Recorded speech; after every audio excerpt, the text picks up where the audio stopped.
Assalamualaikum warahmatullahi wabarakatuh. Perkenalkan, nama saya Filala Enikova dari Prodi D3 Gizi Poltekkes Pangkal Pinang. Di sini saya akan membahas tentang perubahan dalam kemampuan dan fungsi kognitif, emosi, dan perilaku pada dewasa untuk memenuhi tugas penyuluhan konsultasi gizi. Yang pertama, ada pengertian perilaku. Menurut Bimo Walgito tahun 2005, perilaku merupakan manifestasi kehidupan psikis, sebagaimana yang diketahui bahwa perilaku atau aktivitas yang ada pada individu atau organisme itu tidak timbul dengan sendirinya, tetapi sebagai akibat dengan adanya stimulus atau rangsang yang mengenai individu atau organisme itu. Yang kedua, ada pengertian dewasa. Masa dewasa awal adalah masa pencarian, penemuan, pemantapan, dan masa reproduktif, yaitu suatu masa yang penuh dengan masalah dan ketegangan emosional. Periode isolasi sosial, periode komitmen, dan masa ketergantungan perubahan nilai-nilai, kreativitas, dan penyesuaian diri pada pola hidup yang baik sebagai seorang individu yang sudah tergolong dewasa. Peran dan tanggung jawabnya tentu makin bertambah besar. Ciri-ciri dewasa menurut Hurlock 1996. Yang pertama, ada masa dewasa awal merupakan suatu usia reproduktif. Yang kedua, masa dewasa awal sebagai masa bermasalah. Yang ketiga, masa dewasa awal merupakan masa yang penuh dengan masa ketegangan emosional. Yang keempat, masa dewasa awal sebagai masa ketergantungan dan perubahan nilai. Karakteristik perkembangan dewasa. Yang pertama, perkembangan fisik, yang ditandai dengan seluruh organ tubuh manusia akan mencapai puncak pertumbuhan yang mana setelah itu akan mengalami penurunan secara perlahan dan terus-menerus. Yang kedua, perkembangan intelektual, yang ditandai dengan keinginan mengaktualisasikan segala ide pemikiran yang dimatangkan selama mengikuti pendidikan tinggi. Yang ketiga, perkembangan moral, yang ditandai dengan mereka mempersiapkan dan membukukan diri bahwa mereka sudah mandiri secara ekonomis, artinya sudah tidak bergantungan lagi.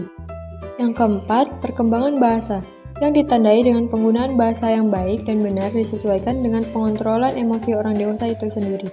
Yang kelima, perkembangan motorik, yang ditandai dengan kondisi fisik yang kuat dan kesehatan yang baik memungkinkan orang dewasa melatih keterampilannya secara lebih baik.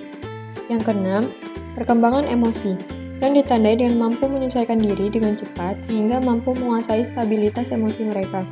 Yang ketujuh, perkembangan karir, yang ditandai dengan pemilihan dan perencanaan karir menjadi hal yang sangat penting, sebab hal ini menentukan karir seseorang selanjutnya, bahkan menentukan kehidupannya. Perubahan dalam kemampuan dan fungsi kognitif, emosi, dan perilaku pada dewasa. Yang pertama, ada perubahan dalam kemampuan kognitif, seperti penuaan dan perubahan kognitif, serta pembelajaran seumur hidup. Yang kedua, perubahan dalam fungsi emosional, seperti stabilitas emosi serta perubahan prioritas emosional. Yang ketiga, perubahan dalam perilaku, seperti perubahan dalam kemandirian serta adaptasi terhadap peran baru. Faktor yang perlu dipertimbangkan dalam kaitannya dengan penyuluhan dan konsultasi gizi pada dewasa. Yang pertama, penuaan dan perubahan kognitif, yaitu proses penuaan dapat mempengaruhi perilaku terkait pola makan dan kebutuhan gizi. Penyuluhan gizi dapat membantu dewasa dalam memahami perubahan ini dan mengelola pola makan yang sesuai dengan kebutuhan mereka. Yang kedua, stabilitas emosi dan perubahan prioritas emosional, yaitu hal ini dapat mempengaruhi perilaku terkait konsumsi makan dan kebutuhan gizi. Konsultasi gizi dapat membantu dalam memahami bagaimana faktor emosional mempengaruhi pola makan dan nutrisi.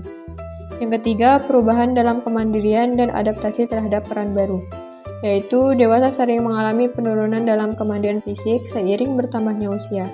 Penyuluhan gizi dapat membantu dalam menyesuaikan pola makan dan kebutuhan gizi dengan perubahan ini. Kesimpulan dari pembahasan tadi, yaitu dengan pemahaman yang baik terkait tahapan perilaku pada dewasa dan kaitannya dengan penyuluhan dan konsultasi gizi dapat membantu dalam menyusun program-program penyuluhan dan konsultasi gizi yang lebih efektif dan sesuai dengan kebutuhan dewasa pada berbagai tahapan kehidupan. Sekian pembahasan dari saya. Thanks for watching.